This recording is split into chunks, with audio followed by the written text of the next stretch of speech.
Shalom. All praises to the Most High. My name is Dr. Trevor Dennis, and this is the Israelite Language Lab.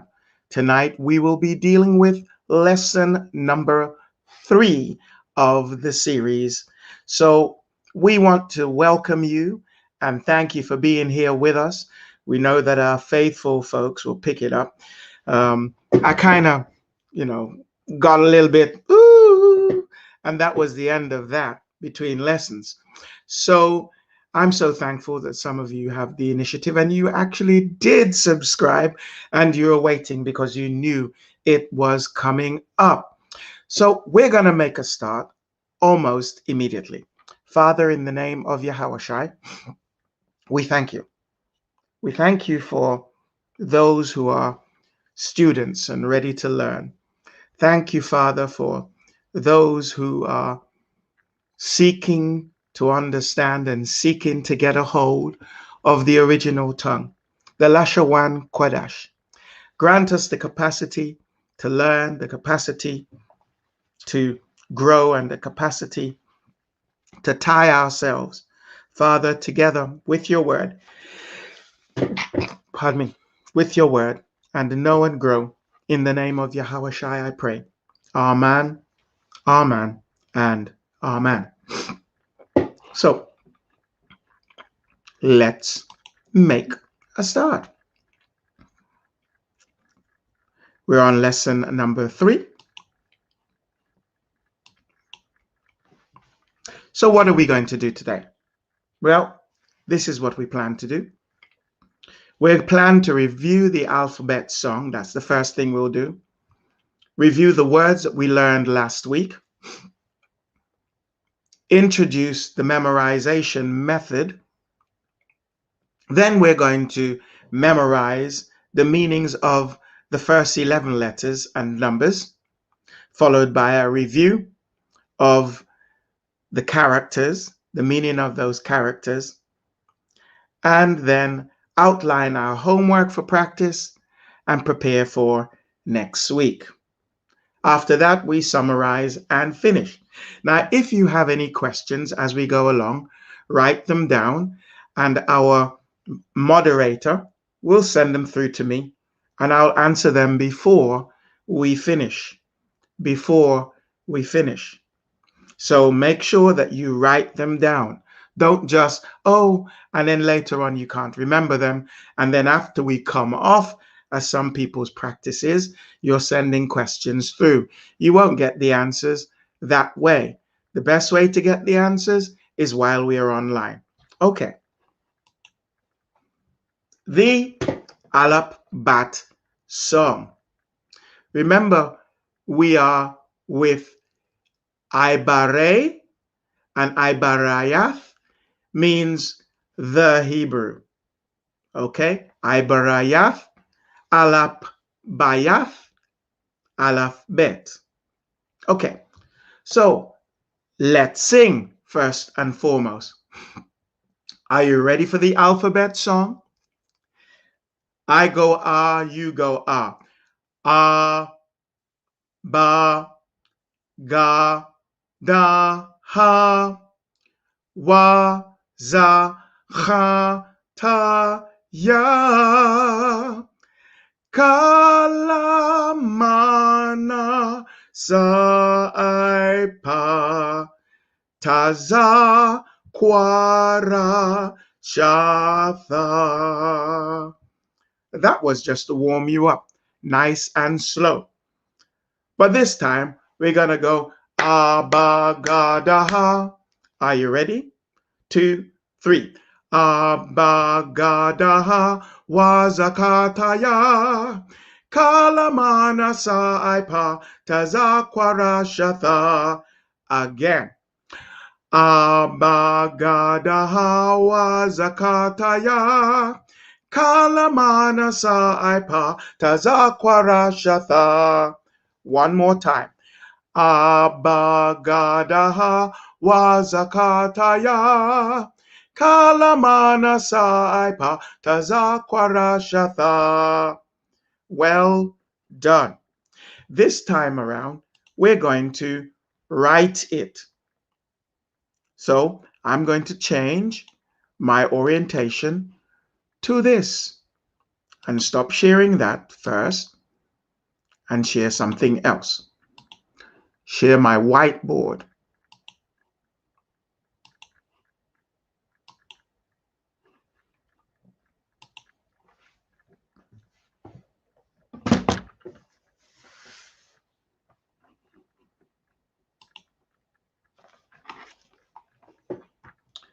Let's start with R. Are you ready? R. As you write it, say it. R. Next is Ba. As you write it, say it. Ba. Next is Ga. As you write it, well, that was a little bit wonky. Nevertheless, Ga. Next is Da. As you write it, say Da. Aba, ga, da, ha. Say ha. Say wa.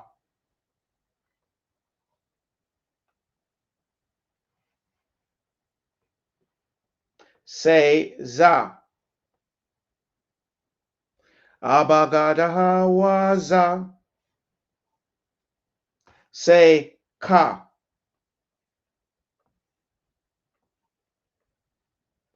Say ta.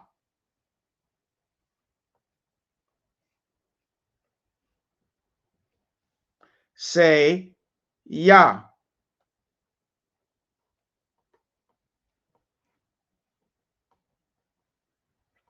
Say ka. Remember, ka can be written like this also. Ka, la. Say ma. Say na. Say sa. Say I. Say pa. Say taza.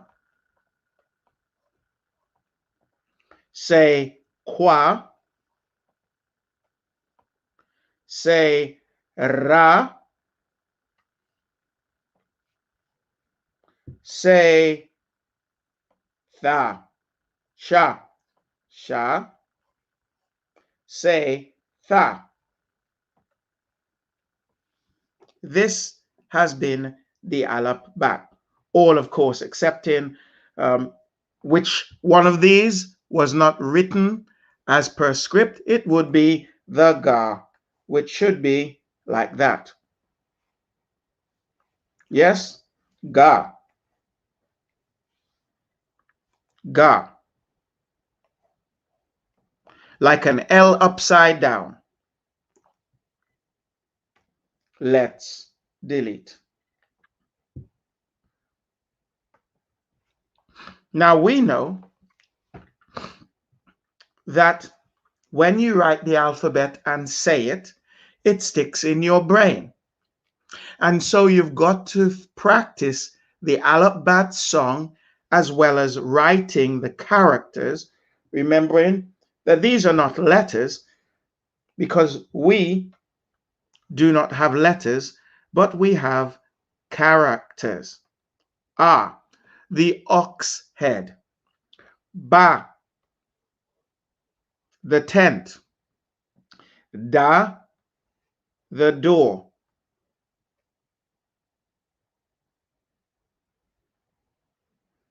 Before that, of course, we have the ga, and then we have the ha, which is the man with the outstretched or uplifted hands, reveal, etc. Ga, da, ha, wa, the tent peg. Wawa. Za, for Zayan, the weapon or the tool. Ka, the wall that divides. Ta, the basket. Ya, the hand, the stretched out arm with the hand like that, going to grab something. Ka,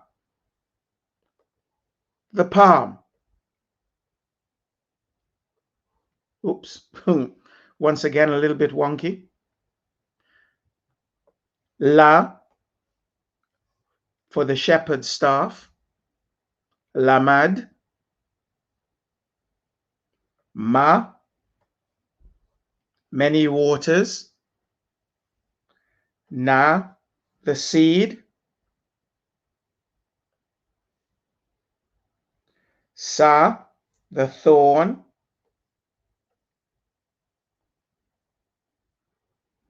I, the eye. Remember that? There's your eye. In the middle, your eyeball. Pa, side of the mouth.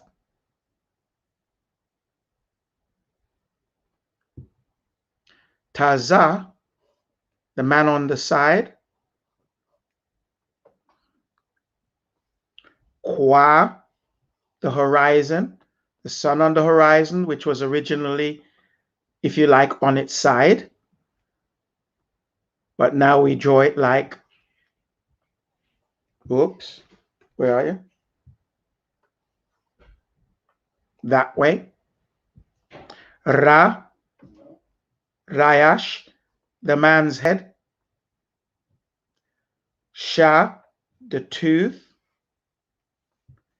And then Tha, the mark.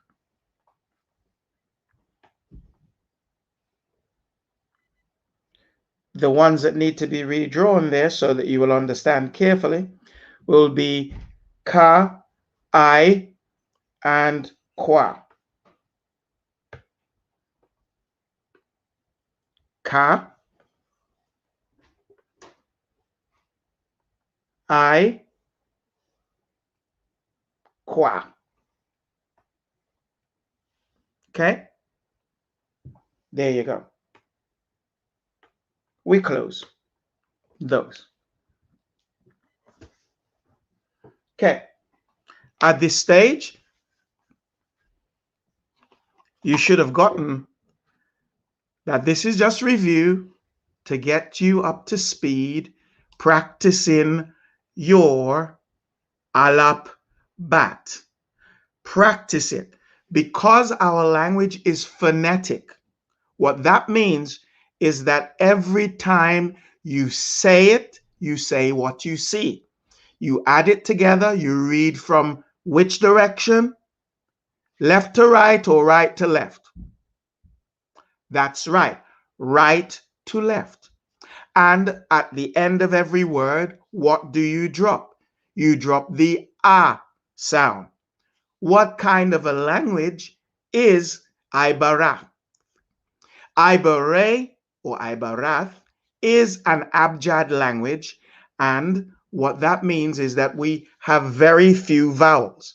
We only have, in fact, A and I. A is not considered a vowel in our language, but is considered what it is. And I is not considered a vowel either. It's considered just simply the phonetic sound I. But because we are comparing it with other languages, we would say there are only two vowels, which is A and I.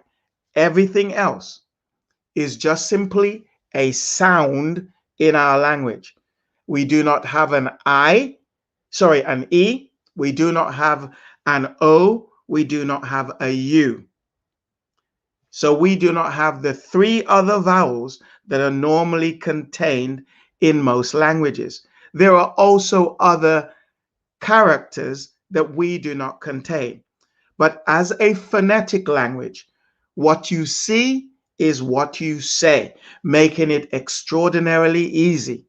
And if you are of the nation, that is Yasharal, not Yasharala, but Yasharal, if you are of the nation, it is in your DNA to learn and speak and understand Ibara.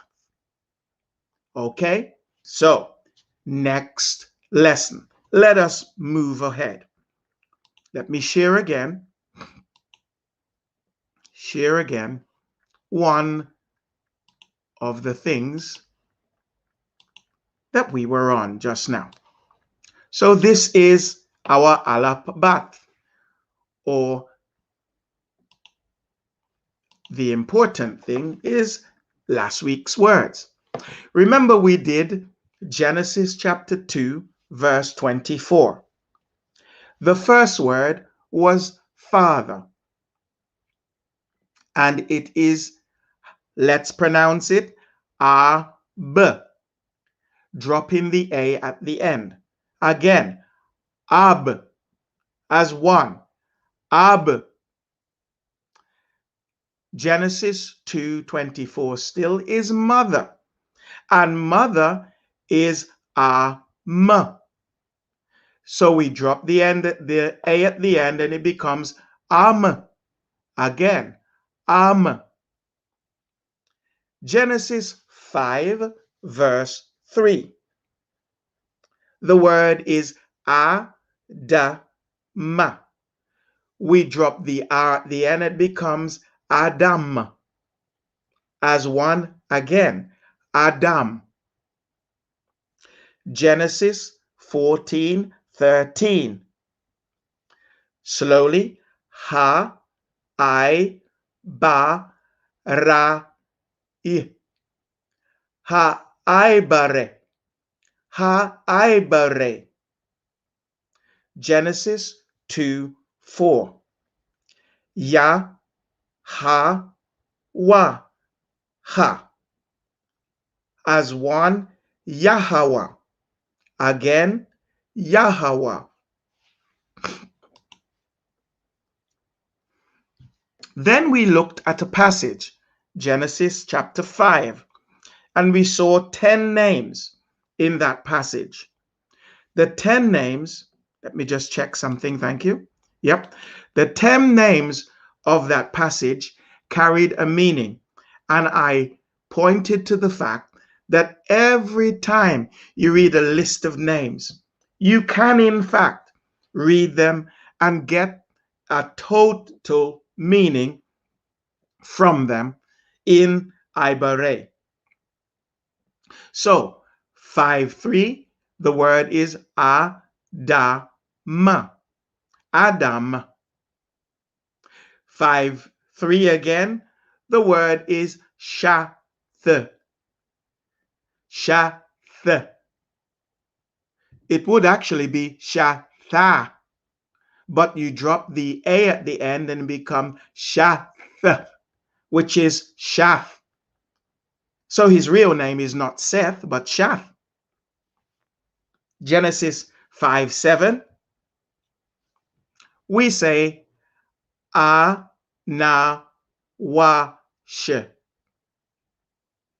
So instead of Shah, it is Anash.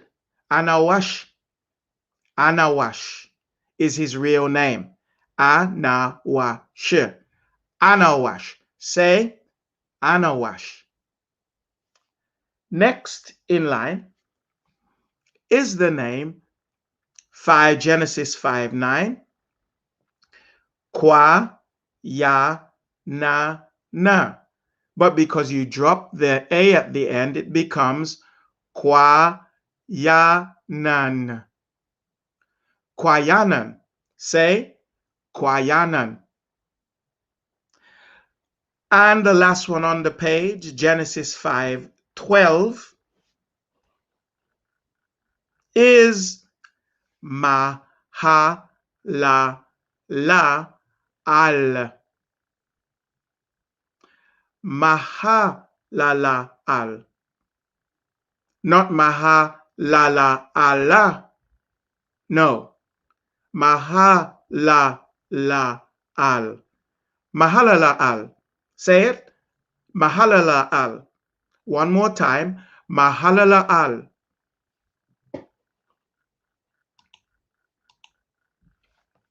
Genesis 5:15. Yarad. Yarad. Say it. Yarad. One more time. Yarad. Genesis 5:18. Chanawash. Chanawash. Chanawash was the one we call Enoch. So his name is not even near Enoch. One more time, say it. Hananawash. Genesis 5:21. Say Mathawashalach. Again, Mathawashalach. Again, Mathawashalach.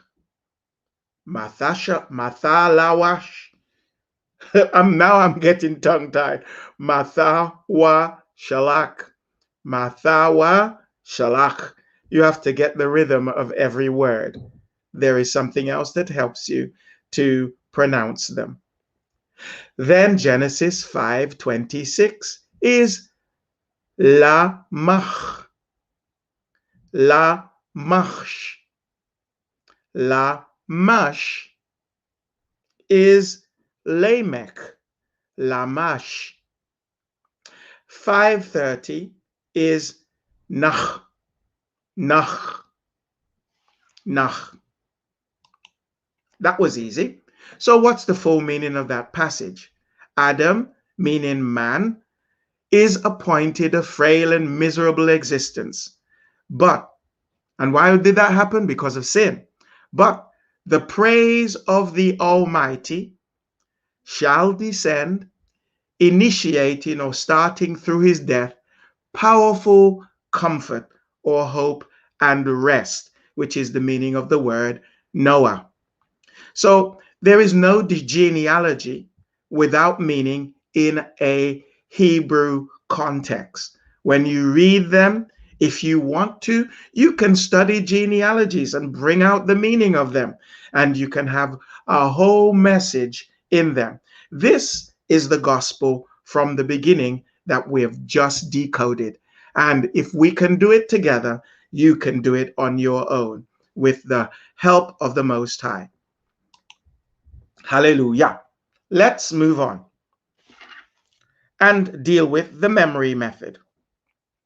The memory method. Method is actually the mother of memory. If you have a method, you can remember anything. But of course, you have to apply yourself. Nothing comes free in this world. It costs somebody something. There's somebody everywhere that's paid for everything that appears to be free to you. So you must have a strategy to remember. And in order to remember, you must apply it. You can remember anything that you can associate, because everything we remember is tied to something that we already know. So you say, I have a terrible memory. I can't remember a thing. What you have and what I have is not a terrible memory, but an untrained or unpracticed memory. So you want to remember what you don't know, you got to link it to what you already know or remember well. And so this memory is called association.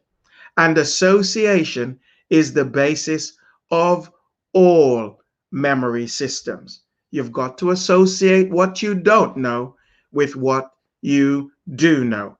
That is the rule of memory. Hale la la la waya. Hale la la waya. You'll find out that hallelujah, as you know it, is not really hallelujah, but it's what we've come to know. But let's go on. When method becomes system, means that we'll be using three basic methods. Number one, the link method, which is linking one thing to another. It's exactly what it says it is. So you link, I don't know, let's try flour and beans. Then let's link we're doing a shopping list now. We'll come back to what they are again. Flour to beans, and beans, we're going to get another, let's say, macaroni. And then we're going to have also, we need some toilet paper. We also need some bananas. And of course, we need to make sure that we have a bottle of milk. How many have we got? 1, 2, 3, 4, 5, 6. 6 things. Could you remember all those 6 things just off the bat? The answer is probably no for most people. But the link method will show you how to do that. Number 2 is substitution. That too is similar and very, very easy. And for most of the part within our language class, we'll be using substitution. So if you want to remember a word you don't know, you've got to substitute in a word or sound that you do know. Let's take Ibarayaf. Ibarayaf, that's weird.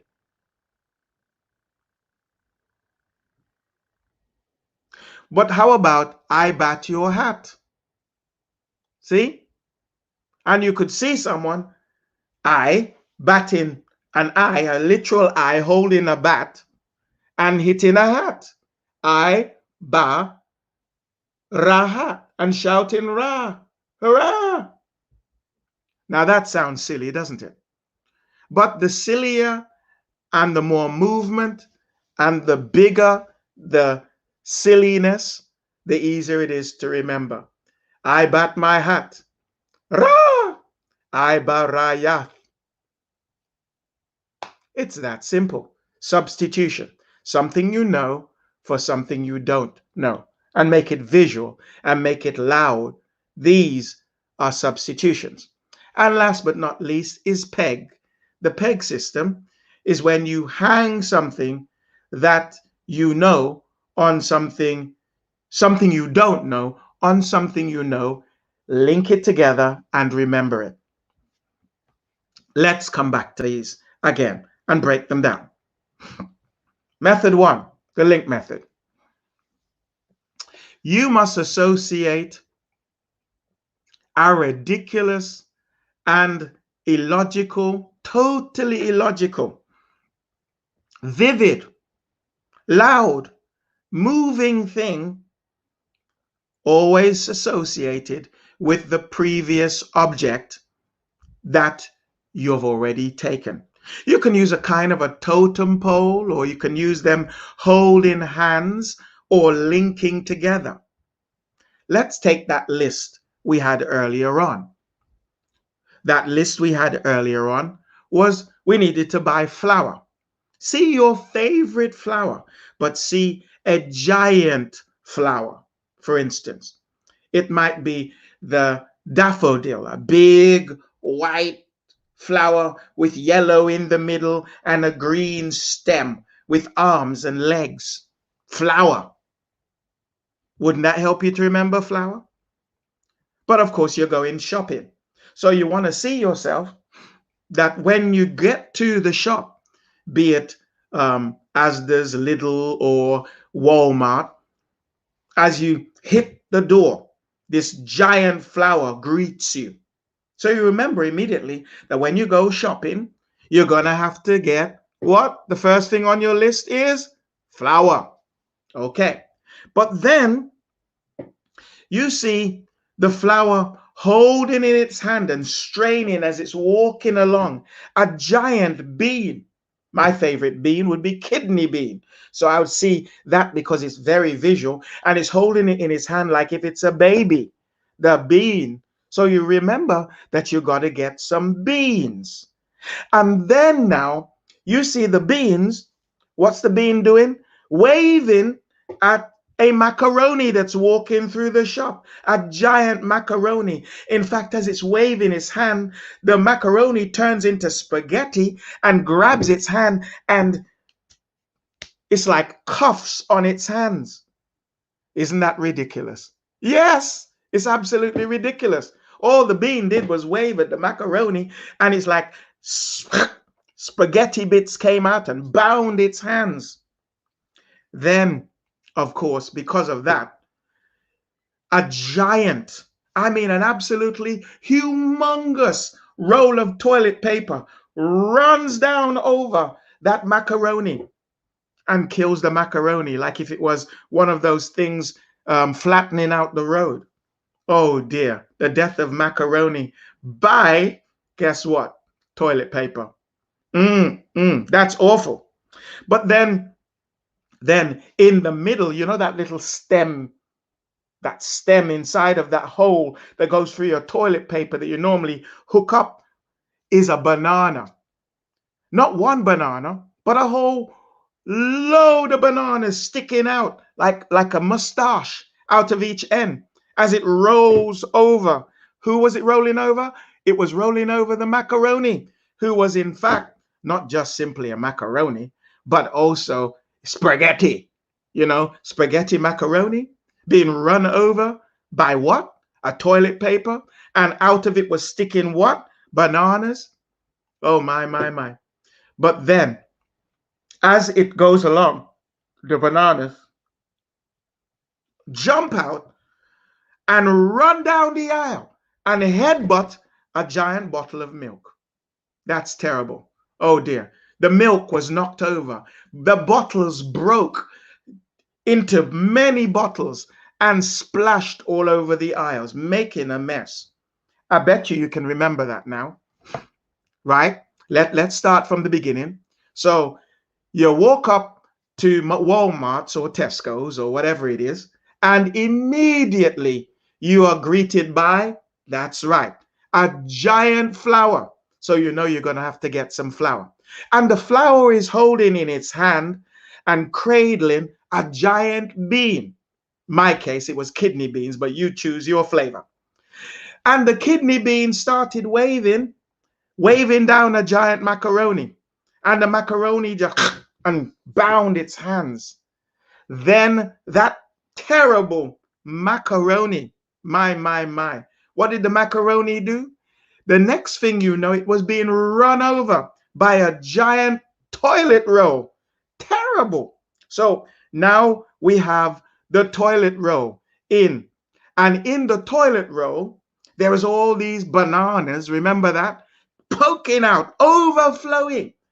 And just then, the bananas jumped out of the toilet roll, ran down the aisle, and headbutted a giant bottle of milk, and it broke into lots of different bottles of milk and spilled all over the place.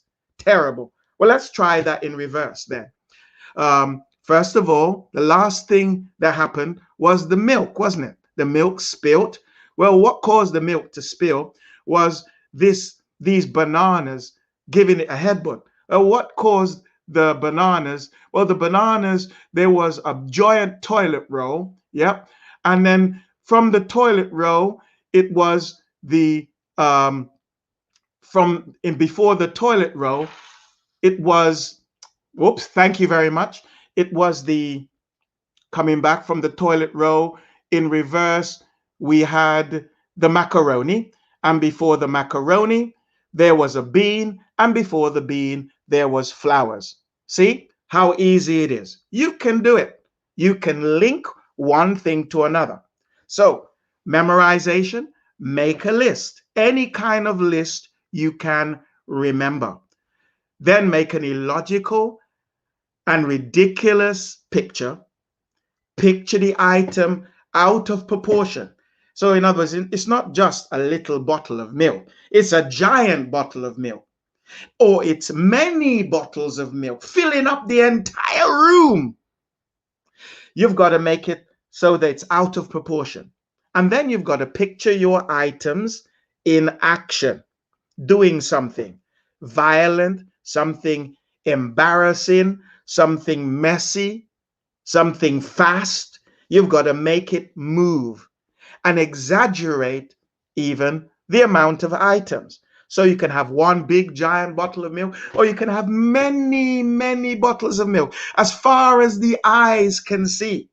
And if you're, let's say you are driving, you want to remember those bottles of milk. See yourself running in your car over 1,000,000 bottles of milk. And see your car just making them splash and mash all over the place. Exaggerate the amount. You can also substitute your items, substitute one item instead of another. Instead of smoke, for instance, instead of a nail, you could see yourself smoking a cigarette, right? Or banging a cigarette in.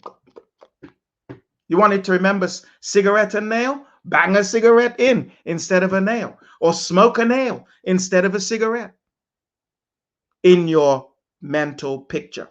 So in summary, the key idea is to memorize by linking things out of proportion, in action, exaggerated, or by substitution, linking them together, one thing to another, or stacking them one on top of another.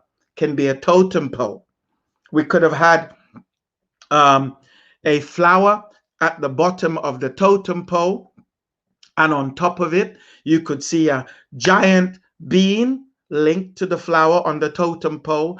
And on top of that, you could have seen 1,000,000 bag of macaronis on the totem pole. And then to that, you could have seen the toilet papers, not just, it could be one big, massive toilet paper fitting over the totem pole. And then to that, you could have bananas. I mean, a banana tree with bananas hanging off of it, with the stem going straight through the totem pole. And then finally, a giant bottle of milk posing on top of the totem pole. See? You could have that. And that's the totem pole solution. Link method. Method number 2, substitution. We can use substitution with thoughts or words for language, names, or anything that is unfamiliar. So if there's a thought, a word in a different language,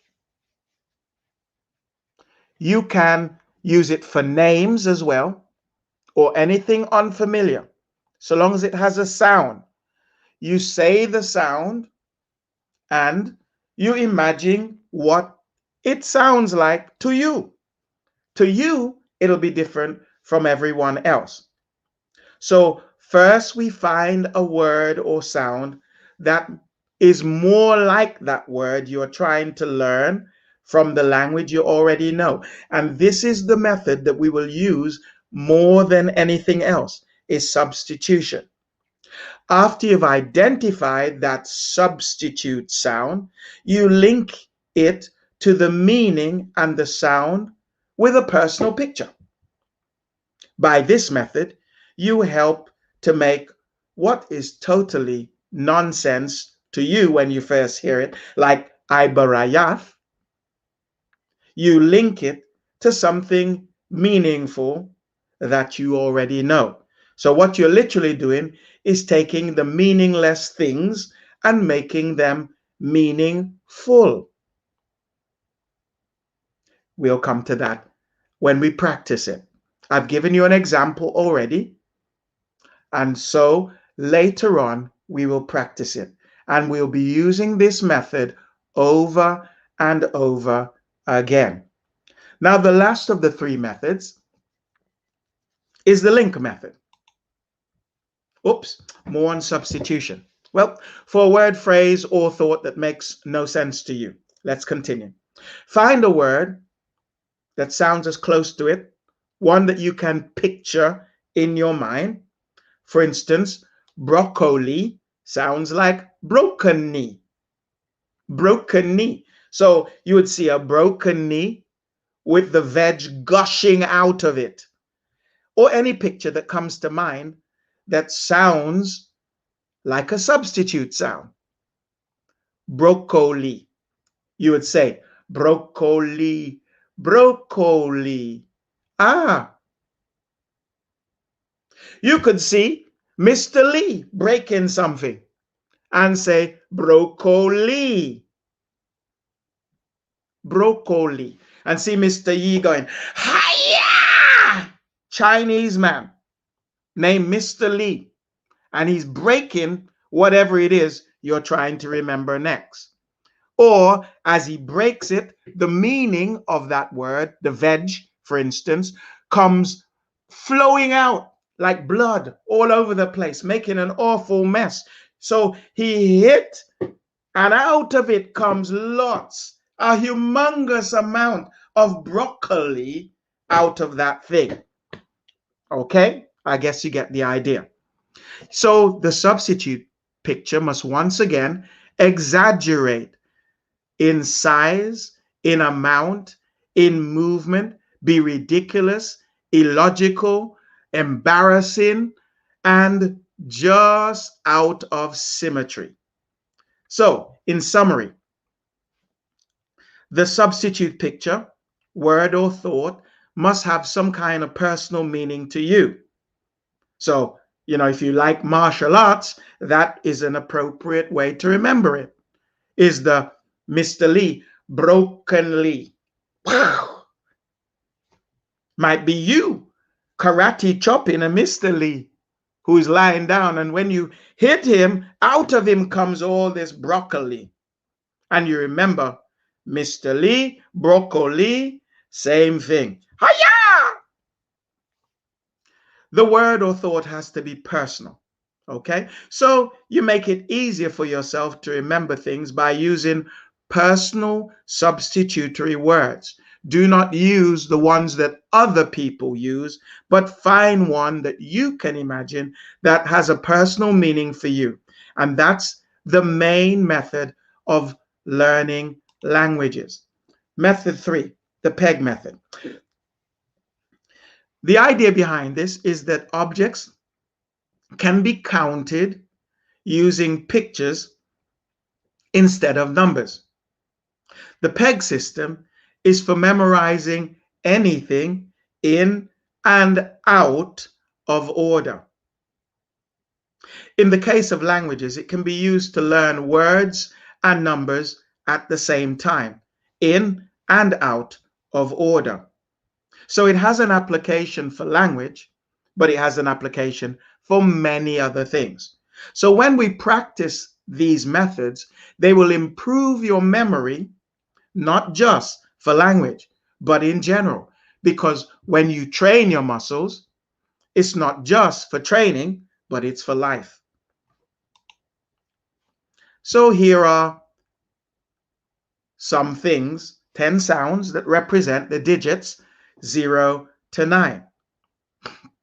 Number 1 is T or D. Remember that T and D both have one downstroke. So see it in your mind's eye. One has one downstroke, and so does T and D. These phonetics will become the basis of our memory system. Number 2, the letter N also has two downstrokes. N. Number 3, M. M has 3 downstrokes. 3 downstrokes. 4. R is the last sound in the number 4. 4. R. So R becomes the representative of the number 4. 5. L is the Roman symbol for 50. L. 6. J. Ch, sh, or soft g. J reversed is the number 6. So you remember 6. And 7, the number K. Well, if you look at 7, 7 is similar to K, or rather K, if you put a cross stroke at the top of it on the one side, can easily be the number 7, and also the hard K and the hard Ga. Ga. These represent the number 7. And 8, F or V. If you write an F, a looped F, it becomes just like the number 8 and or V.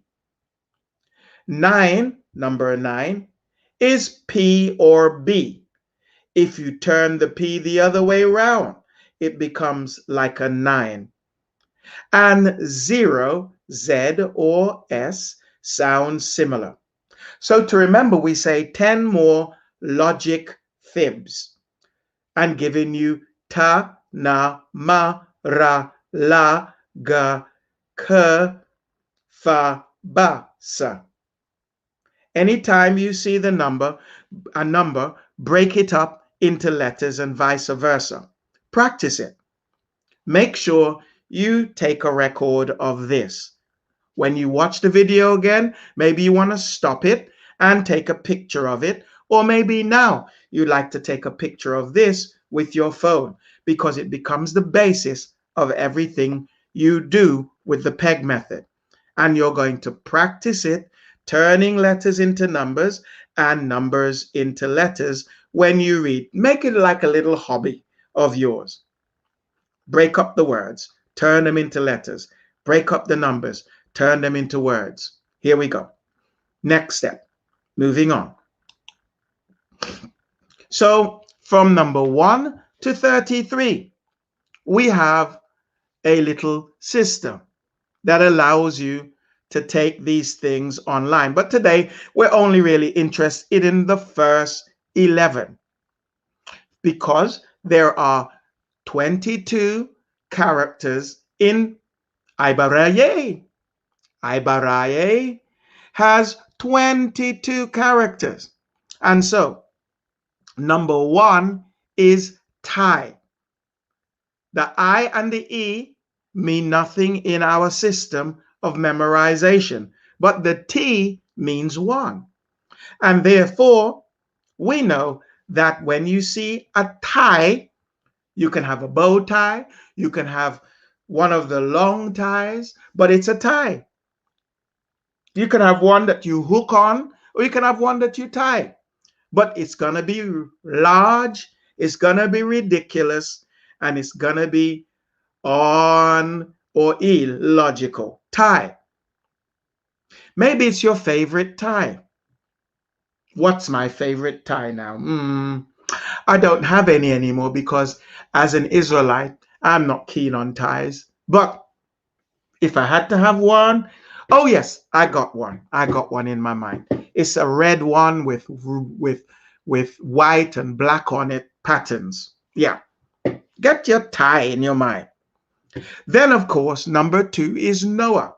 Noah is an old man, an old black man wearing a robe with a big long beard, longer than mine. In fact, his is down to his toes. This is Noah, number 2. The O and the A and the H in our system has no meaning. So it's only the N that matters. Noah, 2. Number 3 is Ma.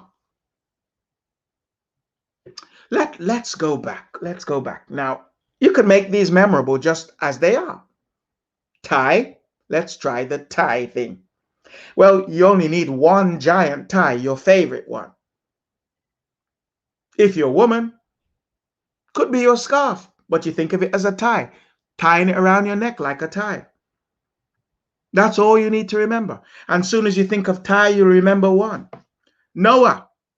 Well, why don't you get Noah down on his knees and praying in the figure 2? So it's like he's kneeling down and he's praying, and his beard could be under his knees. Uncomfortable, isn't it? Ooh. So long that he's on his knees when he's praying, but he's leaning over and he looks like the shape of the number 2. 2. Then number 3, your mother. Your mother. In fact, maybe it's 3 mothers, your mother, 3 pictures of your mother, holding hands one with each other. Remembering the M shape? Ma is 3. It has 3 stems. Ma, your mom. But not mom, ma. Number 4 is Ray. And you know how Superman has these things that comes out of his eyes? Well, instead of 1 coming out to each eye, get 2 coming out to each eyes. Ra. Ray. He's got Ray. And when you think of Ray, and it might be you that you see, the ray coming out of your eyes, you think of 4. Number 5 is the law. And of course, L is our number 5. So what reminds you of the law? Is it the truncheon?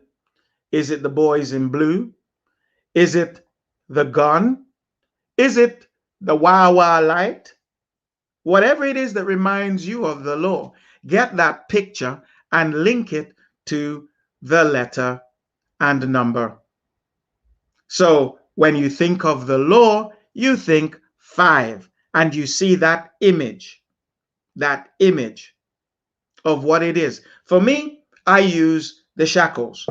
The shackles reminds me of law, but it could also have been the judge's, I can't even remember what it's called at the moment, but the big tool that he bangs on the table. It has a name and I know what it is, but I just can't remember it at the moment.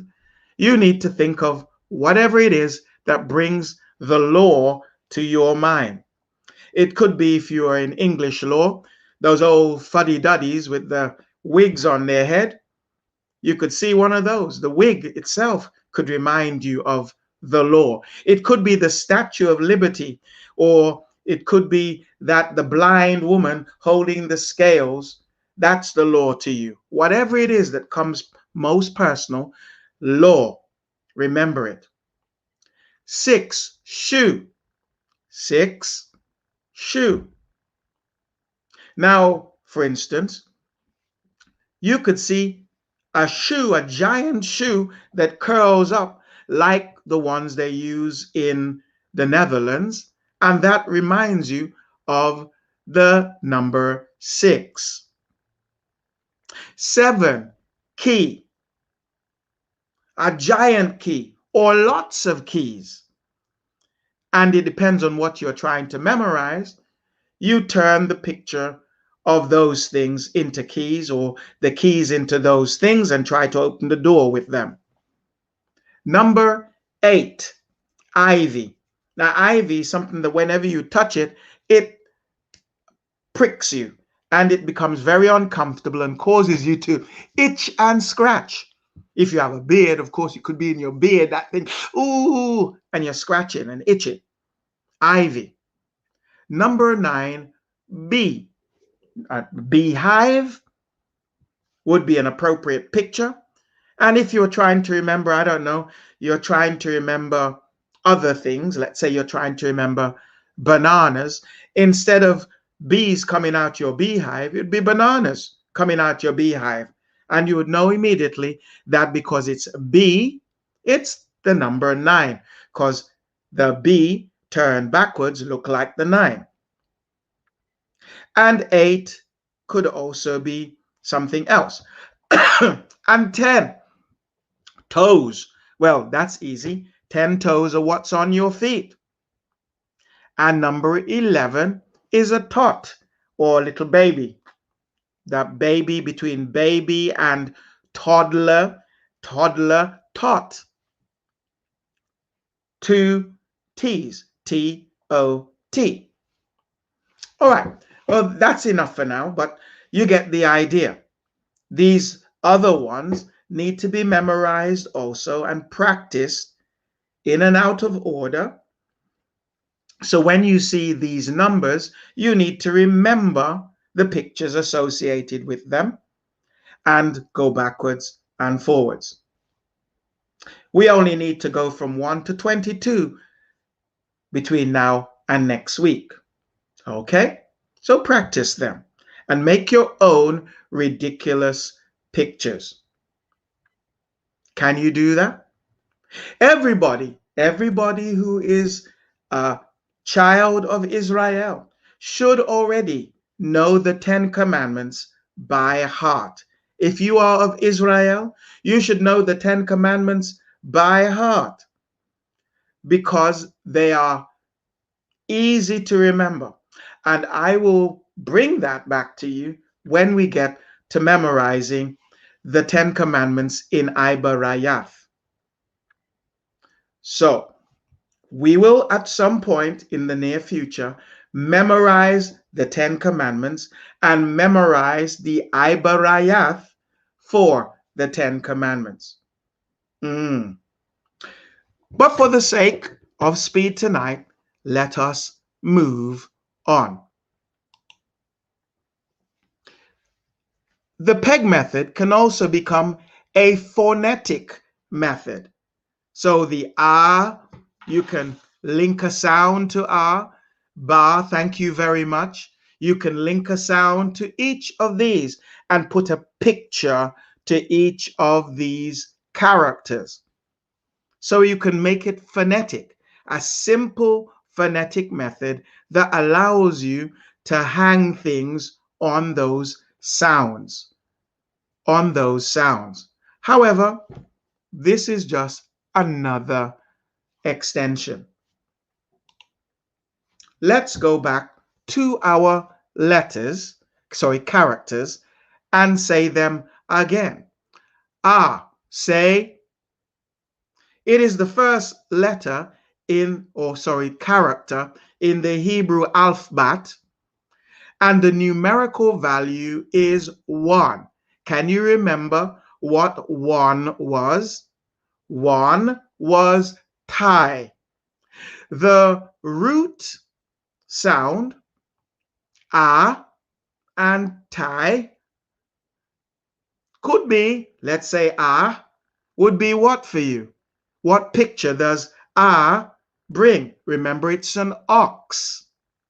So we would see the ox, with its own giant version of your tie, or many ties all over the ox.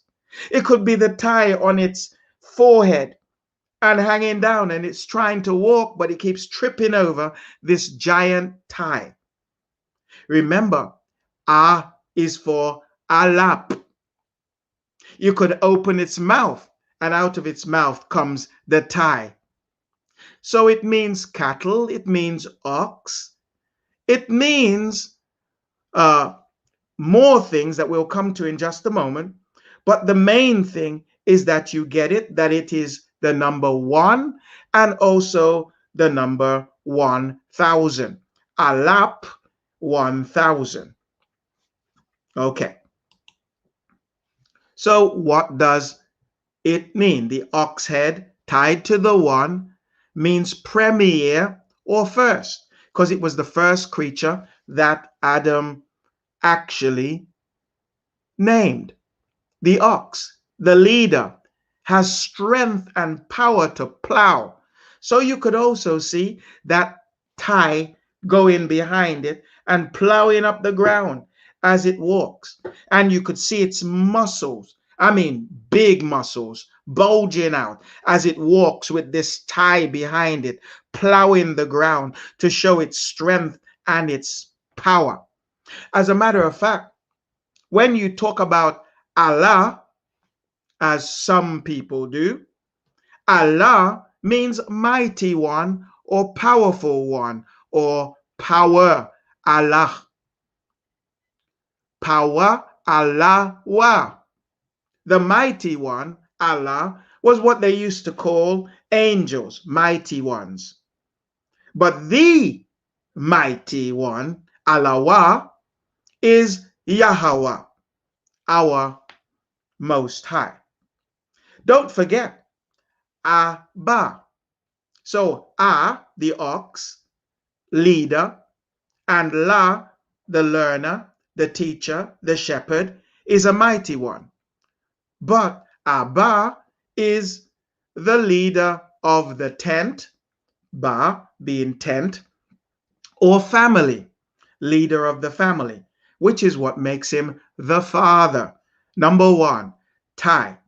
So, an ox with a large tie around his horns, holding a prize, one of those big badges, number one, stuck, first prize, stuck in his head, in the middle of his horns, on his forehead, riding a motorbike because he's the leader of the pack or leader of the gang, will help you to remember. And then you can see lots and lots of oxes on motorbikes behind him, making it 1,000. Alap. Notice we drop the A at the end and it becomes Alap and not Alapa. This Alap or A was adopted by the Greeks and became Alpha. And it was adopted by the Israelis, and there it becomes Aleph. But then it turns into English A. Notice who had it first. It was our language, our character. And when you turn the A character, you can make it Alpha or you can make it A in English. Or as the Israelis do, Aleph in sound. So 1500 BC, it was a pictogram. And then around 1000 BC, it turned into the Paleo-Hebrew characters. And then after that, about 400 BC was what we call the block script, Syriac block scripts, which are seen used by the Israelis today. It's also sometimes called something else, but not important. We are focusing on Paleo. B for Ba. The key word here pronounced Bayath, Bayath, but we know the X symbol is Tha, Tha. In the middle of a word, it is pronounced Tha, but at the end of the word, it is Th. So it means house or tent or dwelling. You get the concept.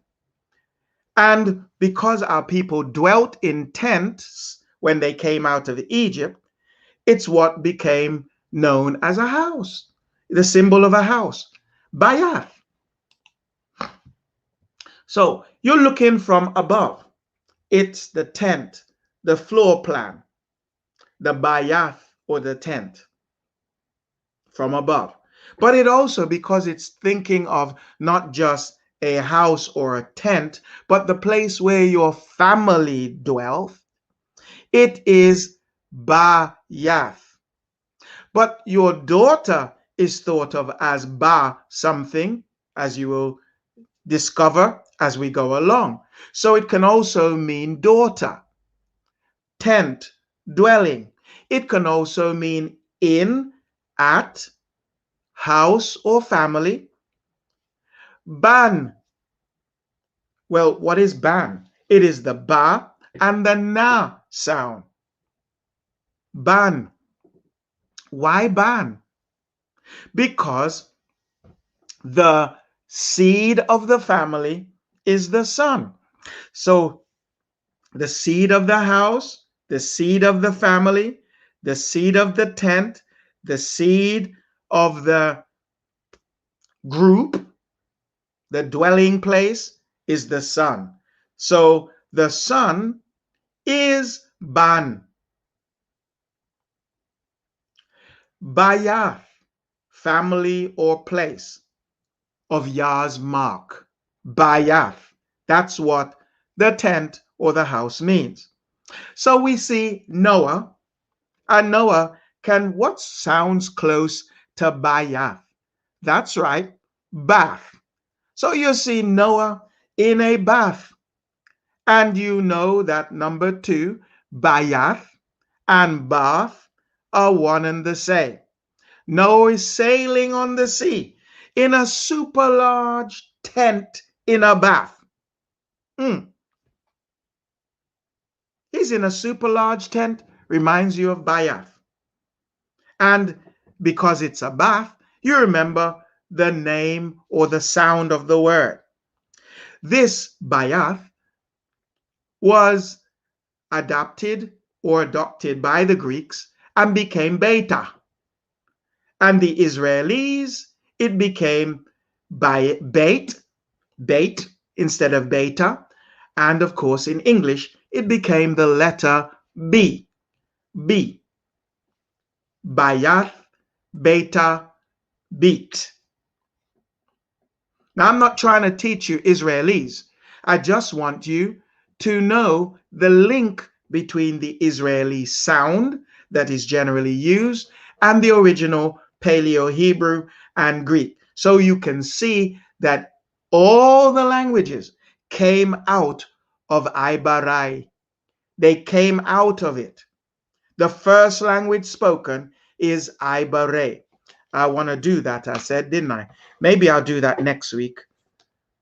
First language.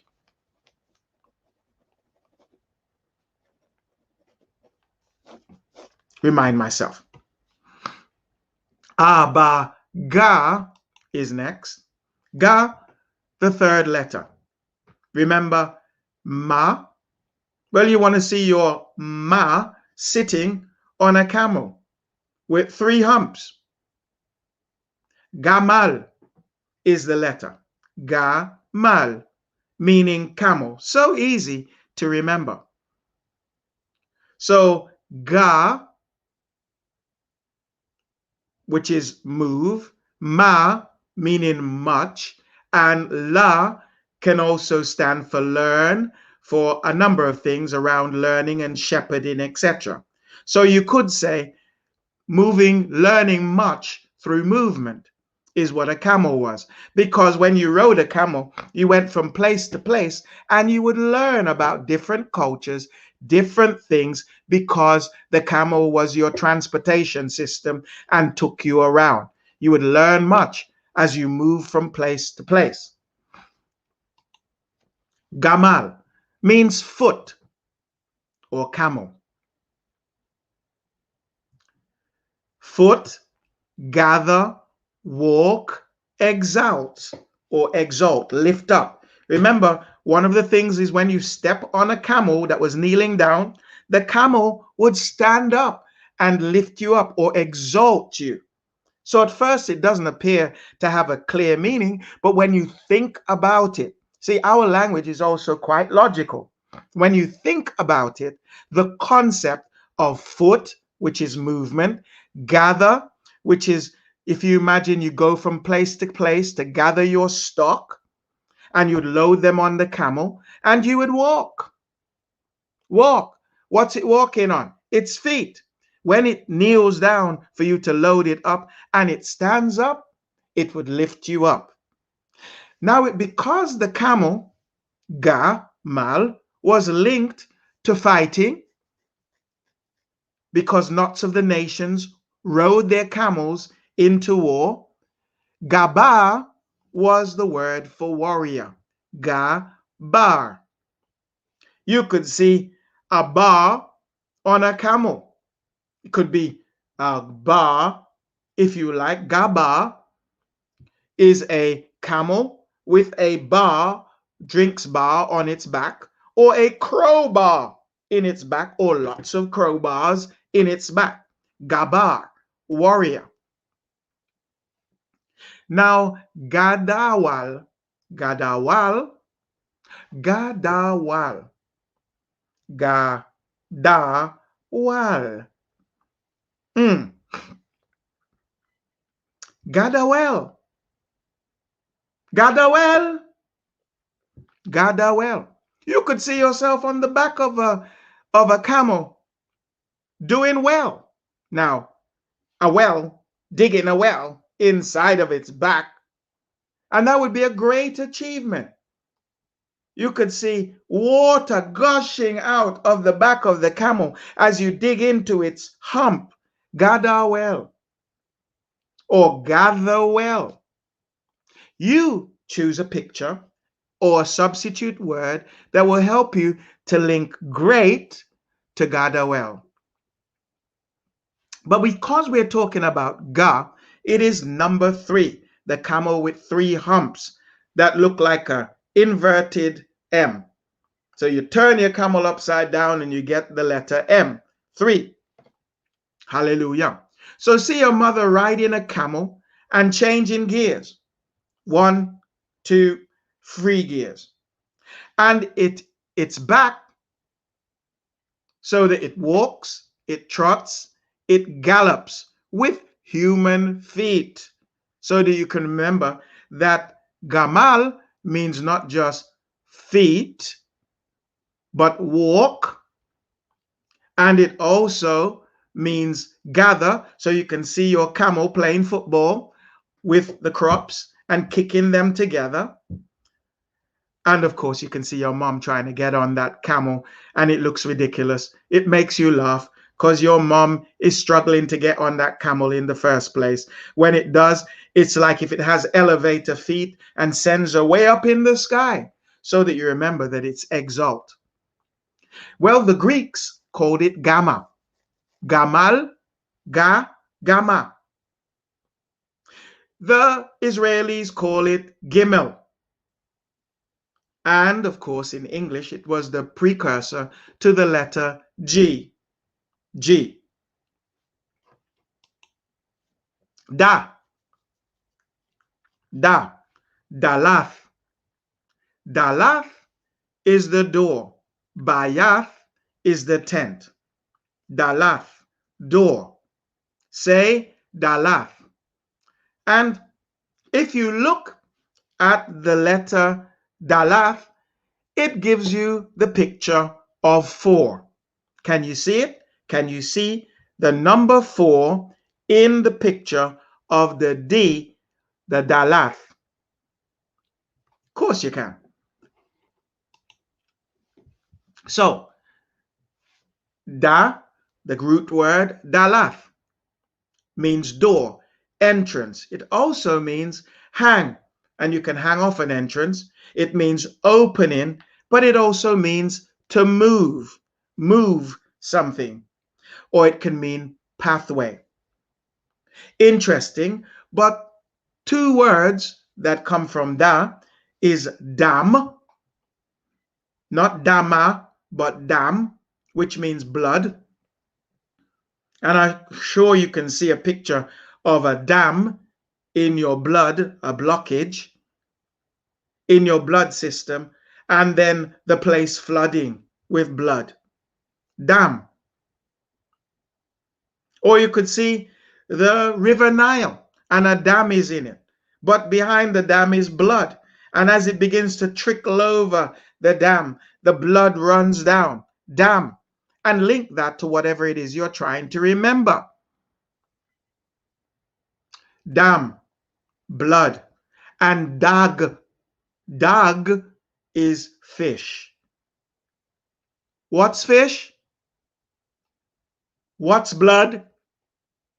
So in the book of Exodus, where it talks about Moses pouring out blood, he poured out dam. And guess where he was pouring it? In the river Nile. So the river Nile, the word dam and blood go together. Boom. And in it was dag, from which you get the word, we in English, Dagon, but it's Dagan, which is the fish god or fish power. Number 4, Ray. Ray. Remember the 4 things coming out your eyes, but because it's a tent flap we're looking at, could be 4 tent flaps, giant tent flaps. When you wink your eye, out comes a tent flap as rays. See Superman sitting in a house and rays coming out of his eyes, burning an entrance in the tent. Dalath, da, is D for Delta in Greek, and Dalet in Israeli, from which we get the letter D. D. Okay. Ha. Ha.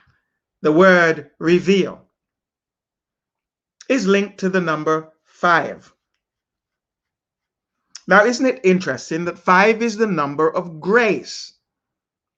So, grace during this race, the man with his arms over his head could be running through the line and pushing his chest out so that his head hits that tape at the finish line. That's what you're seeing. That victory reveal. The man or woman with the arms raised is ha. Ha equals raised arms. Hannah, that name, Hannah, means behold or hey, look, pay close attention. But ha is also ha, the breath. We've talked about reveal. But when Yah bent over Adam and breathed into him, it was ha, ha, and he became a living soul, which is another word I'm not going to introduce to you now. Breath, reveal. But ha or hara is how it's spelled, ha and ra, but it's ha is a mountain. Like, for instance, in the Bible, it says Mount Hor. It's not Hor, it's Ha, H-A-R. Ha. Ha-ya! Ha-ya is she. She. Ha-ya. Number 5, grace is linked to the law. Isn't it interesting? The law and grace put together, the number 5. 5. So see a man with his hands raised with shackles on them, shouting, hey, look, take these off of me. The Greek symbol for ha is epsilon. Epsilon. The Israeli is hey, H-E-Y. But the English letter epsilon becomes E in English. That's number 5. Okay, let's stop for a moment and do a quick review. Number 1 is which thing? It is the A, and the A, the symbol for 1 is a tie. Is that correct? Yes. And of course, you see the prize in the middle of his head, that ribbon stuck on this big ox. And that tells you that he is leader of the pack when he jumps on his bike. And with all those others behind him, it also means 1,000. So you have a ox, number 1, leader, powerful, strong, etc. That is number 1. Number 2, you have Noah. And 2 and Noah go together, and Noah is sitting in a bath, and he is inside a tent So he's sailing in a tent inside a bath instead of your ark. Noah, 2, Bayath, Ba, and the Bayath means the house, the home, the family. Remember, Ban means what? Son or seed of the family. Remember, Ab means what? Leader of the family. Go ahead. That's right. So we have now Bayath, meaning the house. Number 3 was Ma. What was Ma, your mother, sitting on? She was sitting on a camel with 3 humps, with the gears that tell you walk, trot, run.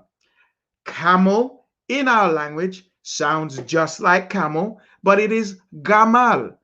Gamal means to walk or to trot, etc. It means to what else? Gamal, you can gather. Remember, you kick. And also gamal, exalt or lift you up. It means to move or travel. Gamal. Okay. Number 4 was ray. Remember the 4 rays coming out of the eyes? 4. But it also looks like a D for Dalath. Dalath means door. Dalath means move, means entrance. Dalath, the Da for Dalath, is also that hang, to hang off of it. You can do when you hang off an entrance. But it is basically an entrance, a doorway, access path, a pathway. That is Dalath. 5, the grace and law. 5, the law. Remember that? Number 5, what did we have linked to that? Because when you look at 5, 5 is a number, but 5 is also a picture. And so we said that when you run a race, in this case, with your arms upraised, you come to the number 5. The person going through the line with their arms uplifted has the number 5 written on them, shouting and breathing at the same time. So it's ha, hey, behold, see, look, pay attention, breathe, reveal. And we talked about ha being a mountain and haya being she, hana being behold. All right. Number 6, wa. And the word for a tent peg is wawa, wawa. But it also means things like hook, peg, secure. So wawa means tent peg. It is also the hook, something you hook.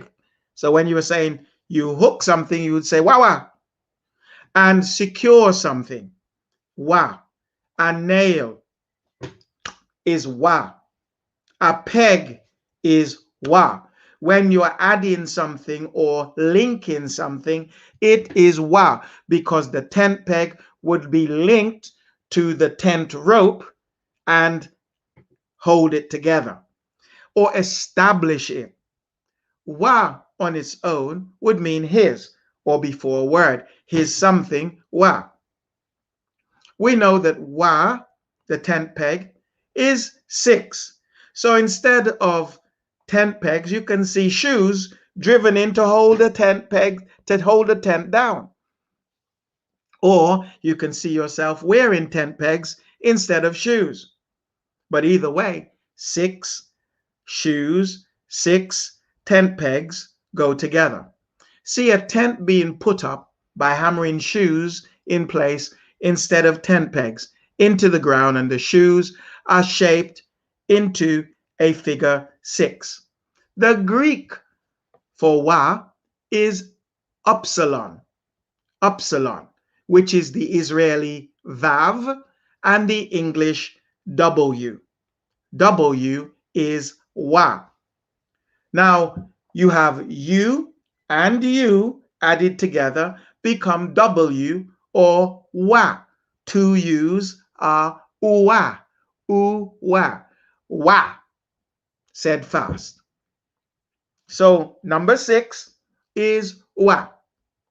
Number 7, za. Za, well, if you take the bottom crossbar of za, you will see a 7. Za. Za is the character, and its value is 7.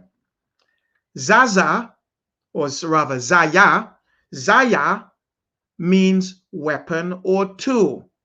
So when you say zayan, it's the tool, the weapon, and it used to be a cutlass, which was both a tool for cutting crops and a weapon.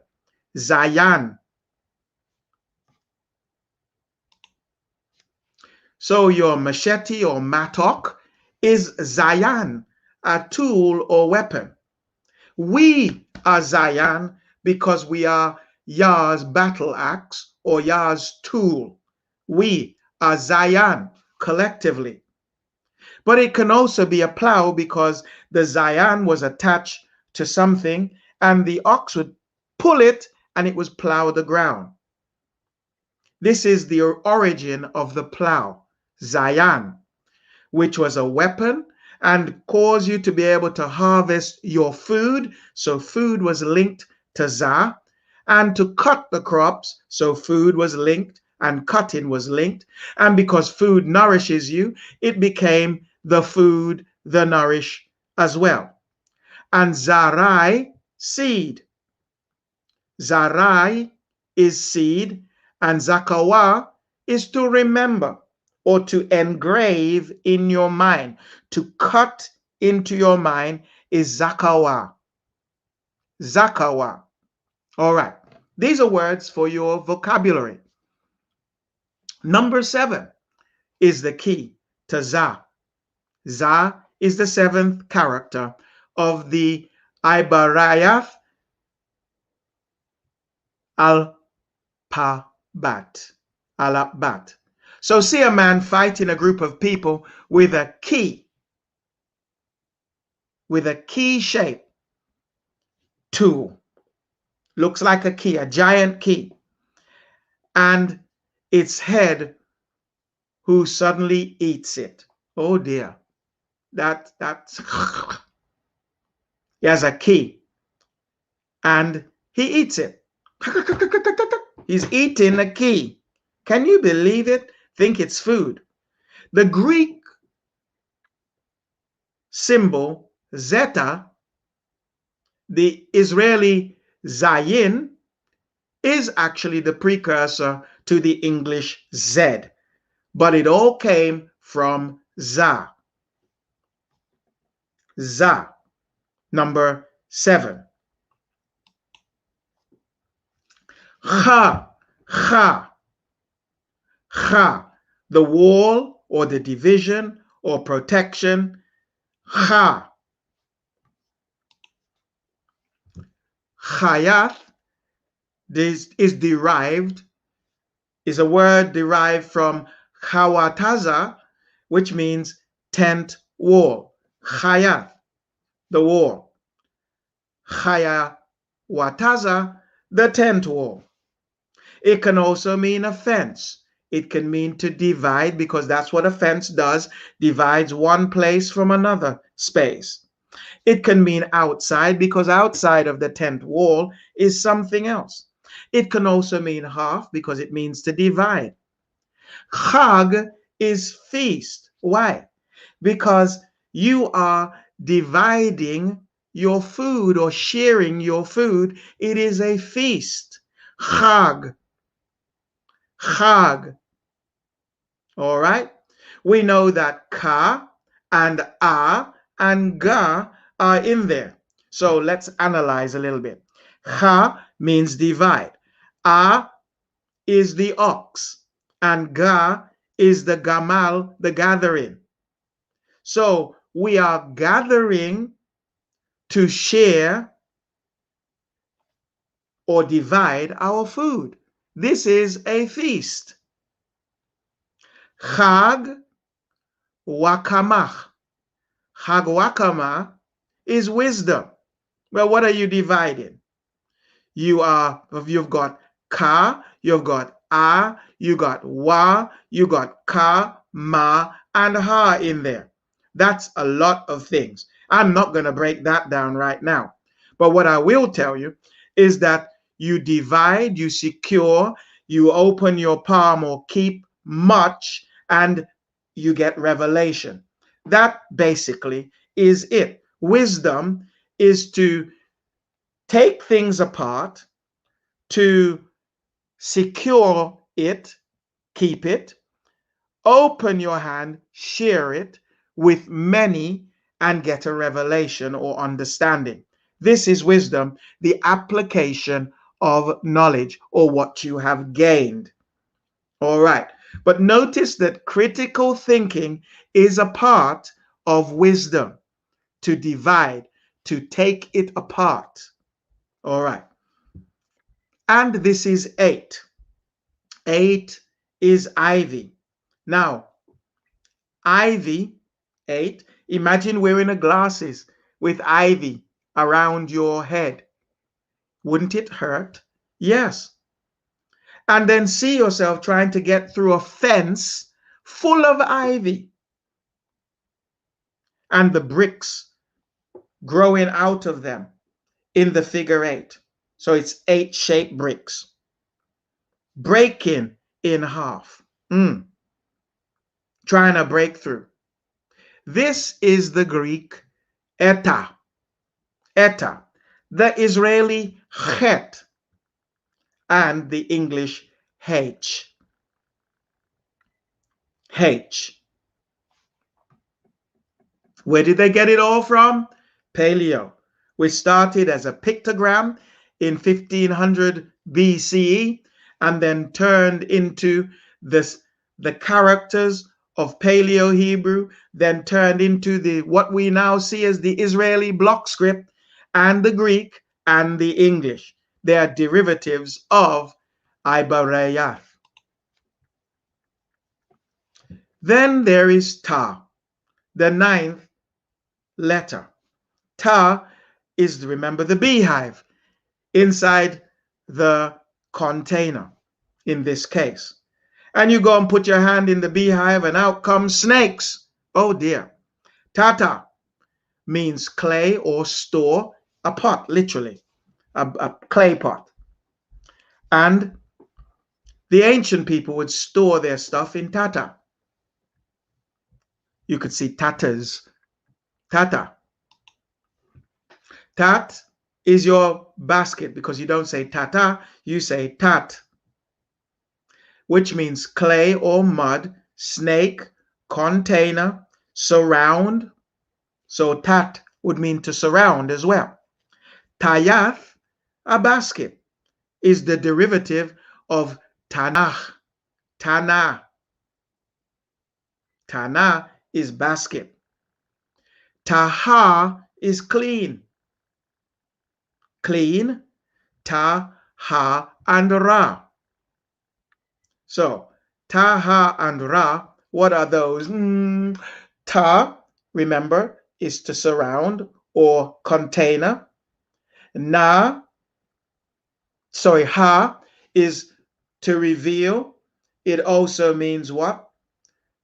To lift up, to reveal is the ha, but also to understand with the head.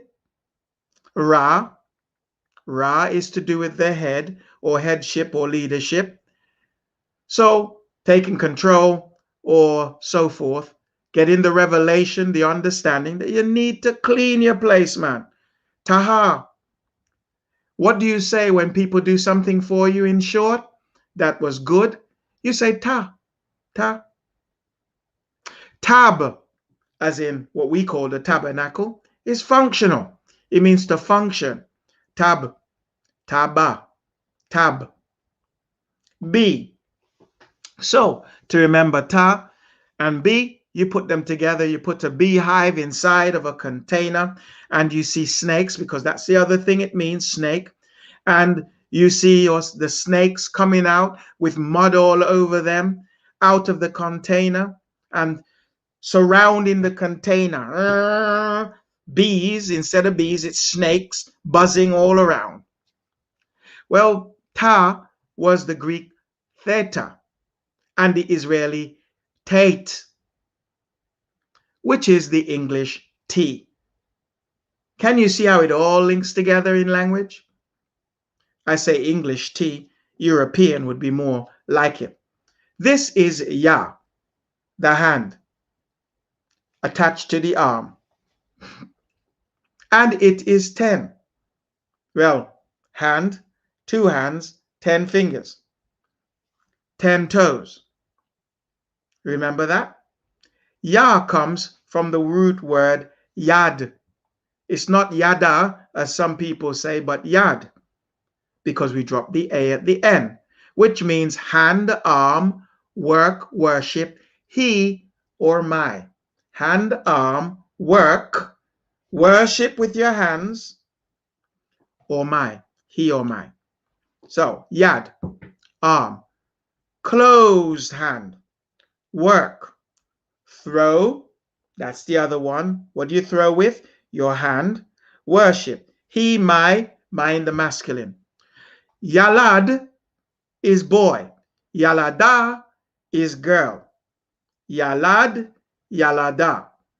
We linked it to 10 because 10 has toes. 10 toes.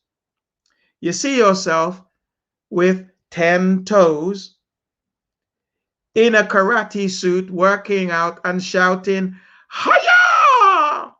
And then they kick a fist and you turn it into worship. It is the Greek iota, and the Israeli yod. The Israelis say yod. We say ya or yad. And it is, in actual fact, the English I. Alrighty. Ka, the palm of the hand. Kap is the palm of the hand. Drop the A at the end. Kap. Kap means also to open. Boop. Kap. Open. Ka. Allow. Tame. What do you do when you're taming things? You stroke them with your hand. Bend. Kalaya is your kidney. Kalab, do you know someone called Kalab? Kalab means dog. Dog. That was whom we call Caleb, but his name was not Caleb, it was Kalab. Thakalath is the color blue. Thakalath. And Malak, which is the end of the word, is king. So in the word, it is ka. At the end of the word, it is k. So Malak is at the end of the word. Thakala is in the middle of the word. Blue, thakala. So we know that when you get past 10, the words begin to have a different numerical value. And so for number what? 11, we have 20 nose. Nose, just remember nose means 20 for now. So see 2 cap in place of a bull bent horn, 2 caps. And being stuffed up into its nose and into its eyes as it shouts yes. I know it's ridiculous. Make your own ridiculous picture up. But the Greek kappa is the Israeli kap and the English K. This has been the 11 characters. The first 11 characters with their numerical values and meanings. You need to go over this until you get it. So we did from 1 to 5. Let's see if we can do from 6. 6, if you remember carefully, was the wawa, which we said was the shoes in the shape of a figure 6 that held down the tent or secured it. And not just secure, but it is to peg, it is well, the main word to remember in terms of the peg and the wa is secure, but there are other meanings, which right now I think I'm getting tired, is there. So let's call that a day. Say peg, secure, hook. All right, that's 6. Number 7. Number 7, we said was the za. Zaza or zayan is a weapon or a tool. And that is what za mean. Zayan, weapon, tool, plow, food, nourish, etc. That was 7. Number 8, remember, looking through the ivy glasses and trying to go through the wall or the fence. For that means that one that we linked to ivy, what was the sound? The sound of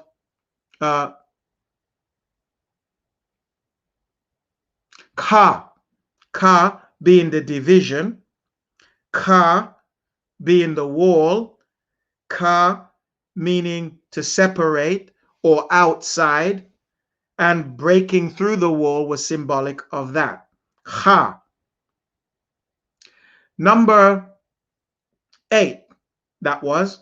Number 9 was ta, and ta was the vessel, the clay vessel. Inside it, we saw a beehive, and out of it came snakes buzzing around and surrounding the mud or clay pot. These are all meanings inside of ta. But ta was 9, and ya was 10. Ya, the hand, was to throw, to worship, to work. This is the ya. And to that, 10 fingers, 10 toes, ya. Remember that? And last but not least is ka, number 11, which is 20, but it is 11. So remember, number 11 was tot, and 20 is nose. So you have to put them together. And remember that the 11th letter of the alphabet is something stuck up the nose. So you could stick tots, little children, up the nose to remember that. And their hand is trying to pull out. And every time they pull out, a new little tot comes out. Whoop, whoop. So you're giving birth to little tots. All right. And the kap means hand, palm, allow, tame, bend, etc. All right. Well, we have done the first 11 characters. And here are their numbers. Tai, Noah, Ma, Ray, Law, Shu, Ki, Ivy, Bee, Toes, and a nose. All right? Remember those. Practice them between now and the next lesson. So, next step is homework. What will your homework be? If you have questions, now is the time to write them. Write your questions if you haven't done so already and give them to my moderator, who will drop them in and I will answer them in a moment. So continue to practice with the app. the letters or characters and practice the Alap-bat song, because this is the root of your pronunciation. Remembering things is linked to the Alap-bat song. Just like when you were young, you used to sing the ABC song. Now sing the Alap-bat song to row, row, row your boat. Review the phonetic peg of the letters daily. Review the words that you now have. Remember, you should have a vocabulary book that you're writing down these new words in, and do so daily. Review the peg system, letters 1 or numbers 1 to 33. If nothing else, you should have from numbers 1 to 11 by next week. If you practice them regularly, you will get it. All right. Don't count numbers. Count like this: Tai, Noah, Ma, Ray, and 5 being key. No, 7 is key, sorry. 5, now I forget what 5 is. 5.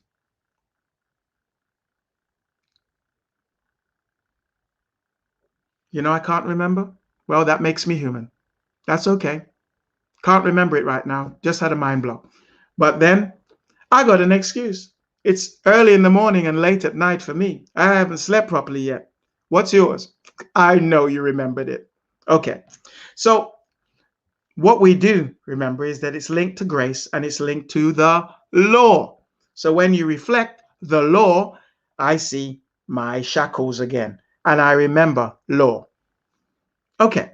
So coming back to it, practice it all the way through to 11 at least, reflecting on it, counting with those things: shoes 6, key 7, IV 8, bees 9, and 10 toes. That's the way it goes. Hey, I'm a poet and I didn't even know it. So before the summary, are there any questions? Let's look for that now.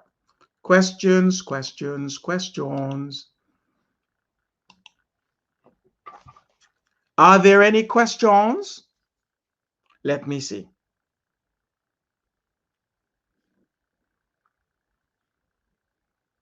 Da, da, da, da, da, da.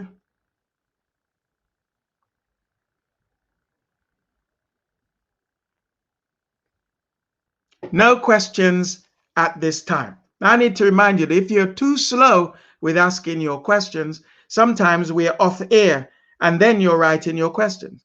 You need to have thought about it when we give you the opportunity, which is all the way through the lesson. We give you the opportunity to think about your questions. And when you have thought about it, then you write it as you're going along, record it, and send it over to the moderators, either as you're thinking it, or store them up for the end and send them over, and we'll answer them immediately. So we just want to say a couple of things. First and foremost, we want to remind you that if you would like to hook up with us, you can find us on different media. You can find us on YouTube as Hebrew Apostolic. You can find us on Facebook as Dr. Trevor U. Dennis. You can find us on Twitter as @Hebrew Apostolic. You can find us when we do interviews on Hebrew Interviews, when we do language classes on Israelite Language Lab, and also you can find us just by watching that streamer down below. Depending on what we're doing, it'll be there. For Israelite language, if you have a question, write to me at israelitelanguage@gmail.com. If you would like to give to the ministry, then you can give to Cash App, and there is the sign down there, Israelite language, right? Notice, and I need to show you this because some of you are struggling with this. Let me just stop sharing this for a moment. And go to sharing my screen over here. Right. When I say pound sign, some people struggle with it, but this is our pound sign, right? This is our pound sign. So pound, Israelite, language, blah, blah, blah. Israelite language, one word. But before it must come the pound sign. This is the Cash App signature. Pound sign, Israelite,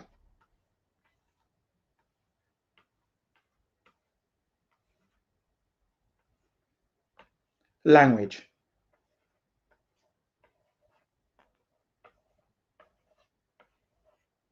Okay? Thank you.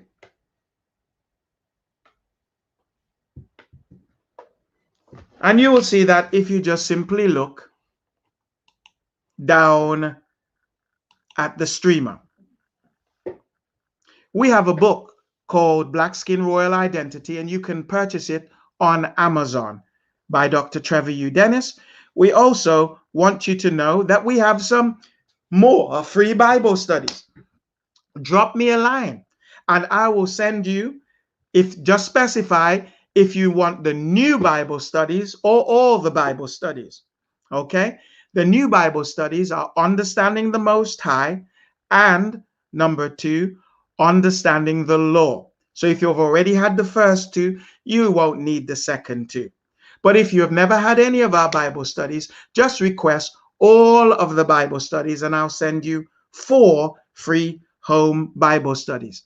This is our delight so to do. Let me now check again for any more questions. Yep, we have a question coming over. Let me see what it is. Does anyone know of an app that has the paleo characters for your phone?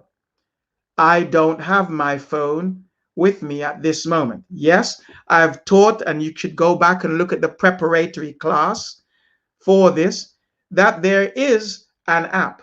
And the app is very simply called, where are you? The Zadok app. Let me share that again with my trusty tool.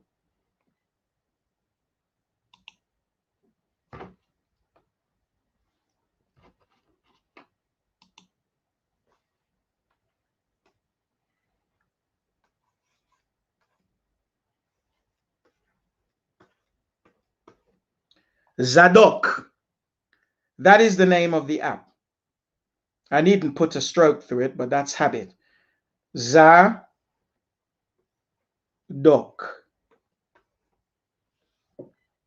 Okay? Find that app in the App Store, download it to your phone, and it will be a great tool to help you all the way. I already shared that with all of our people.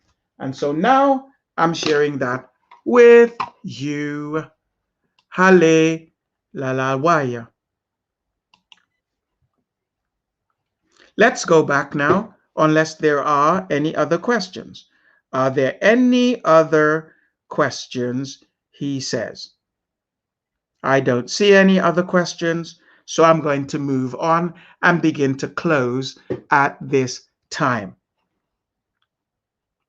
So I'll share one more time.